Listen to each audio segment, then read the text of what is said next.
అగ్ని వార్తలకు స్వాగతం. విద్యార్థులే లక్ష్యంగా గంజాయి చాక్లెట్ల విక్రయాలకు పాల్పడుతున్న ముఠాను పోలీసులు అదుపులోకి తీసుకున్నారు. అరెస్ట్ అయిన వారిలో ఓ మహిళ కూడా ఉంది.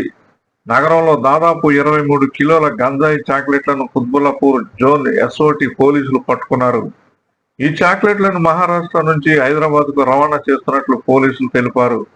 విద్యార్థులే లక్ష్యంగా చేసుకుని అమ్మకాలు జరుపుతున్నట్లు విచారణలో బయటపడింది. గాజుల రామవరం మహదేవపురంకు చెందిన 3 యువకులతో పాటు ఓ మహిళను ఎస్ఓటి పోలీసులు అరెస్ట్ చేశారు.